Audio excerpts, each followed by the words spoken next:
Greetings, Andy here again, and this is my regular monthly roundup of new releases that I've bought during the previous month. So here we are, first week in June. So I'm looking back at new releases I've bought during May, and I've got 5 to show you. They're all crackers in their own way, quite a variation in styles. There are 2 which I really like, but have been absolutely panned by critics. So we'll come to those in a bit. But I'm going to start off with what is my favourite album. This isn't necessarily the best album of the month, but it's my favourite. It is hilarious, it's brilliant, it's totally bonkers, and it is the Viagra Boys and their sort of eponymous album, Viagra Boys. Totally mad. They hail from Sweden. This is their Stockholm. This is their 4th studio album. They're a band I've got into sort of late, shall we say. I mean, I started listening to them streaming stuff probably just 6 months or so ago, and I did pre-order this, though it ended up being the Rough Trade album of the month.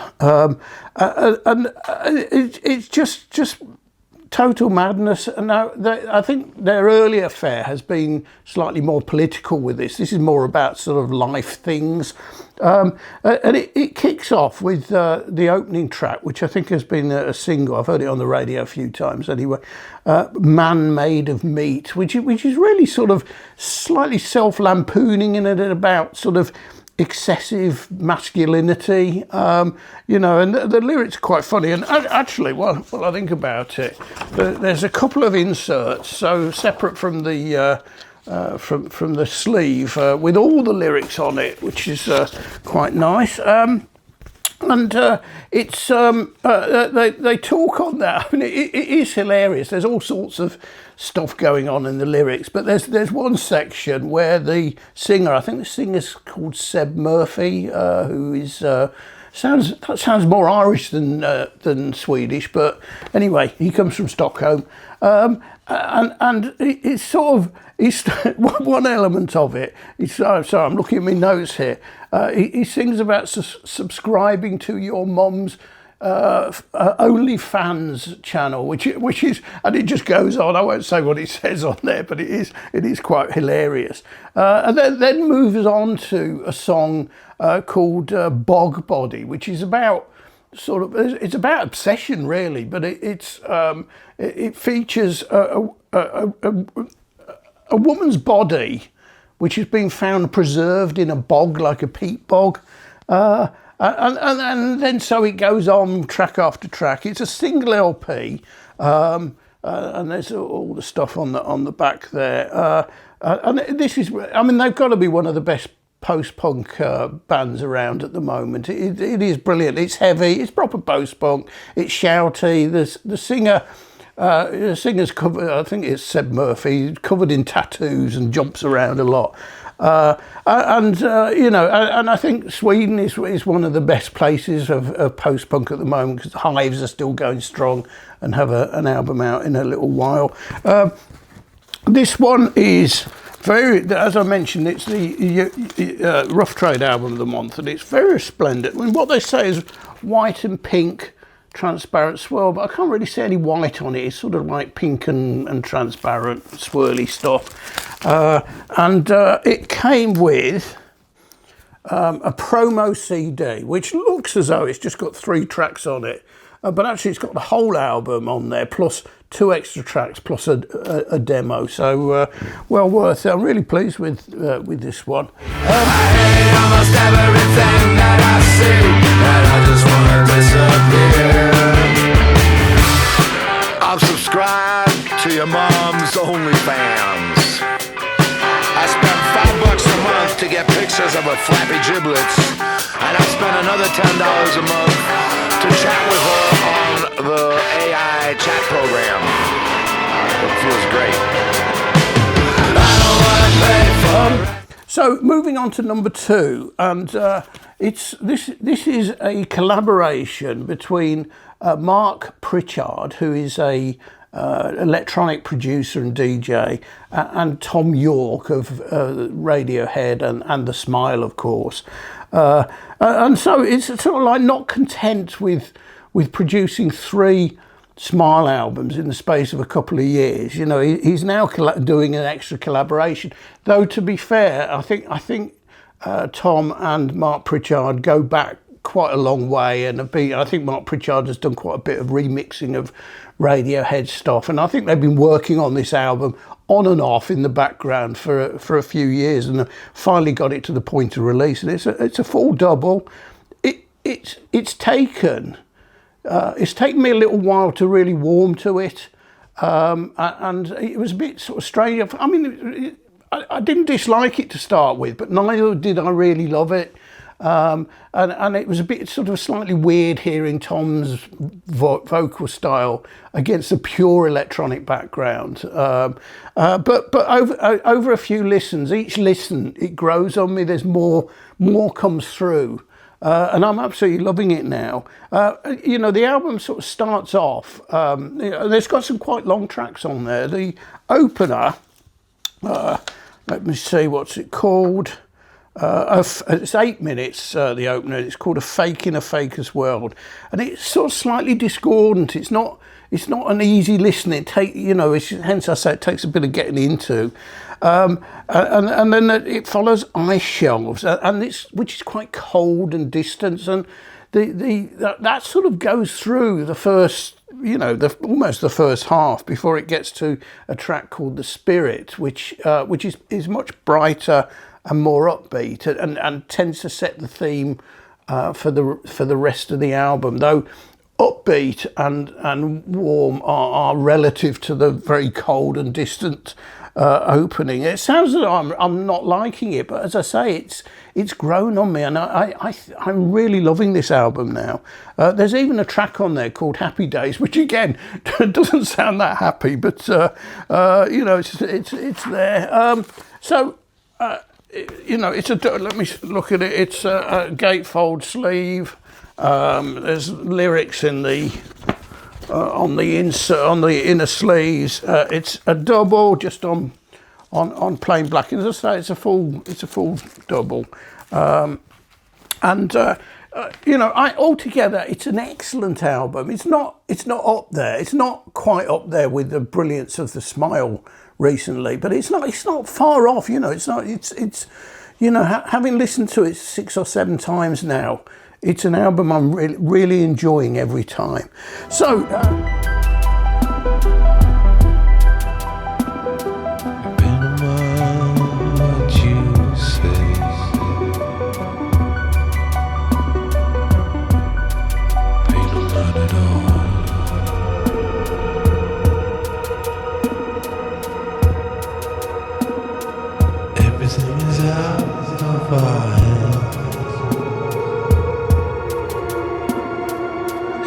The next one is an album which was actually released in April, and it is. I've got to read my notes on this because I can't pronounce it. It's the Mars Volta, and the album is entitled Lucro Sucio. This pronunciation is terrible. It's a Spanish phrase. Lucro Sucio or Sucio.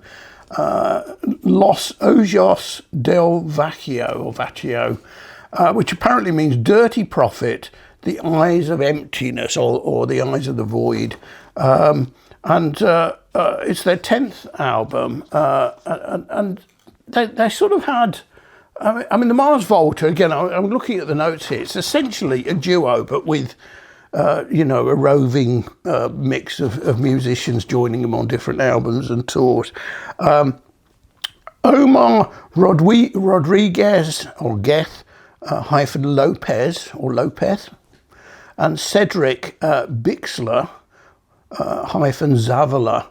Now, I know I've mangled that. I've got no idea how you pronounce them. They hail from El Paso, Texas. As I say, this is their 10th studio album. They've been around a long time, and I've been into them since their first, and I've got most of their other stuff, mostly on CD. But they went through a sort of a 10-year hiatus until their eponymous record, which was their 8th, in 2022.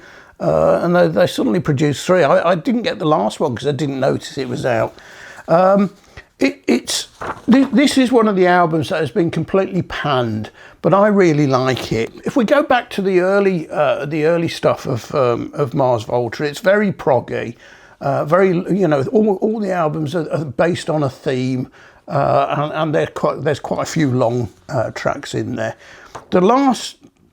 This one and the previous 2 have had much more. They're much shorter. There's more shorter tracks. There's more Spanish lyrics in there, though actually quite a lot of it is a Spanish title, but the singing is in a mix of Spanish and English. And Cedric's vocals are much more falsetto on here, in a nice way. It's quite a gentle record. It really isn't very proggy at all, and that is, I think, has set some of the scenes. So, for example, there was, I read this was in Kerrang, which obviously is a heavy, is a metal and heavy prog one. So this is way gentle for them, and they've described it as toppling over the line into arty indulgence and irksome jazz. And they go on to say, but there's far more twiddly silliness than real substance. By the time the comparative epic 6-minute title track rolls around at the record's end, only the truly committed are likely to still be hanging on. Their reward is a dizzyingly incomprehensible, defiantly warbly, sax-infused sign-off that's so far off these legends' finest works, you have to wonder if they're taking the piss. Still, it'd be a killer soundtrack for a catwalk showcase of the Emperor's New Clothes. Now that's panning. I love it. It works for me, and I'm still there when that end track goes round, and I'm loving the end track. The sax on it is brilliant. The packaging really isn't very helpful. So it's not a gatefold. It comes in this sort of plain beigey cover. There's no writing on it at all. The only writing I can't read is in tiny writing, white on this sort of pale brown along the spine. It's got the band name and plus the catalogue note and the album title, and that's the only place any of them appear. There is no. I mean, the inner sleeve is just a plain black. There are no track listings. The actual record itself is plain black with a plain black label, and the only indication, you can't see it on here, is on that plain black line there's tiny white Roman numerals 1, 2, 3 and 4 in Roman lettering to indicate which side you're playing. So at least you know which side you're playing. You can count the tracks on there, but you've got to go somewhere else to work out what you're actually listening to. Yeah, it's not. It does come with rather a tasteful sort of postery insert or print, and it's all textures. It's not remotely rock and roll. In fact, I think it goes quite well with my artwork. Maybe I should mount it and put it on my wall somewhere. So that is the more bonkers Mars Volta. It's a really good record. You know, if you're not hung up about it being really proggy and exactly like Francis the Mute or any of the earlier stuff, it's a nice record. The singing's lovely, the music's nice. You know, if you like a bit of gentle jazz, it's good.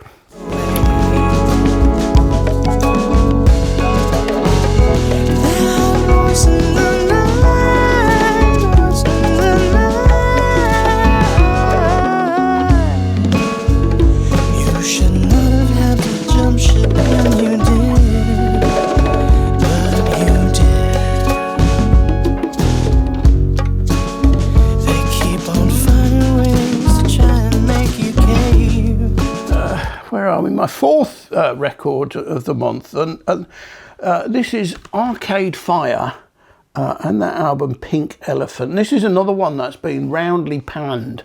Now I wasn't going to get this, but not because it had been roundly panned. I did notice the reviews were stinkers, but I haven't enjoyed the last couple of records, to be honest. So I'd sort of got in my mind, I enjoyed their early stuff. I got some of their first few records on CD, but I haven't bought any of the last sort of couple. Excuse me. But I was sort of recommended to listen to it by a subscriber, Moses. Thank you. And I sort of went and streamed it, and actually, having listened to the whole of it properly, I really enjoyed it. So I decided to go out and buy it. Now this version is Total Meltdown Edition. It's called, and it's on a sort of very reflective sleeve and sort of foil sleeve with the graphics and the track listing in there. It's difficult to see with all of that. It also comes, I'll just mention this because it's slightly ridiculous and I haven't had the urge to look at it, but it's a 64 page paperback book. It's not a booklet. It's really thick. It's ridiculous. It came actually in as an insert, but it's way too thick for an insert. This is their 7th studio album, and as I say, it's been panned. It was written and recorded on the back of the leader, Win Butler, being accused of inappropriate behaviour. Which has caused ructions and so on. I must admit, everything I read, none of it really sounded like there was anything matching the rock and roll debauchery of years gone by. But there you go. It's got 10 tracks, and they all, in one way or another, reflect those issues. So there's a lot of sort of self-flagellation in there, and just reflecting on some of those issues, including. The marital disturbance, you say, with his partner and bandmate Regine Chisson. I think they are actually married, but I'm not 100% sure. I really like the start. What really got me going was the starter. The opener is called "Open Your Heart or Die Trying," and basically it's a 3-minute instrumental. It's quite mournful but beautiful. It's almost. If I said a little bit proggy, that would be very, very misleading. But it somehow sets the tone for it. So if you're looking for upbeat, happy music, this isn't one. But it's not bad for it. It's as I mentioned, it's a single LP, and it's another one where it's difficult to work out which is side A and which is side B. There is a slight difference in colour of the label. One's slightly more reddy and the other's slightly more pinky, but other than that, and you have to remember that. So let me put this back. So that's Arcade Fire. As I say, panned but enjoyable. If you feel strange, it's probably good.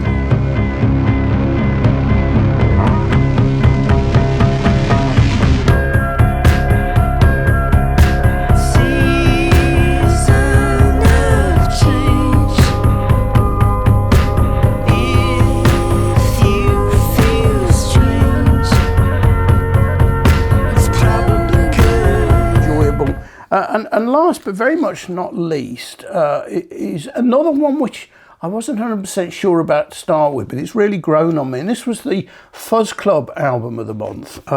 And it is a band called Floral Image. And say Floral Image. I've left it in here because I'm going to read the hype sticker in a minute. Floral Image and Gone Down Meadowland. So Floral Image hail from Norwich in the East Anglia, east of England. It's their debut. I think they're variously a 4 or 5 piece. I think this has been recorded as a 5 piece. Let's say it's their debut, and it was the Fuzz Club album of the month. It's like a lot of Fuzz Club stuff. It's psych, but it's much more. It's more for psych pop than psych rock, I would say. It's very gentle, and that sort of put me off slightly to start with. Not that it was gentle, but somehow it wasn't quite as rocky as I'm used to. It's described as East Coast 60s psych, and it is that. It has got that vibe to it. Let me read what the hype sticker says. Gone Down Meadowland is the debut album from Norwich, UK outfit Floral Image, seeking to hone a brand of East Coast psychedelia that reflected the natural lusciousness and glorious solitude of the immediate world around them. This is 10 tracks of vivid hue and harnessed live power, all laced together in fluid lyrical harmonies, veering between shimmering, sun-drenched psych pop charms and nocturnal motoric wig-outs. And as ever, Fuzz Club, they whoever writes for them, I think is brilliant. I always read it and think, yeah, that's a good description. And there's 4 tracks on one side and 6 on the other, so they're slightly sort of one side of slightly longer tracks and the other of slightly shorter tracks. And it's one just to sit on and let it wallow over you a little bit. It doesn't make your feet tap, but it's a nice record, and it's beautifully. It's called, what was it called? Dream Blue Vinyl. And it's a sort of, well, you can see there, it's a sort of splodgy blue and affair. And it is numbered, like all of these, hand numbered. It's number 83 out of 350.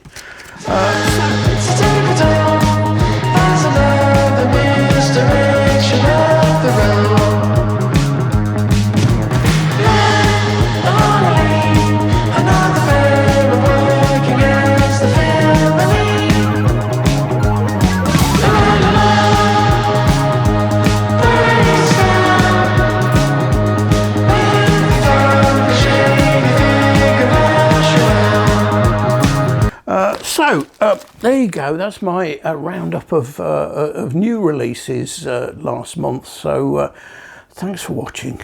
Cheers.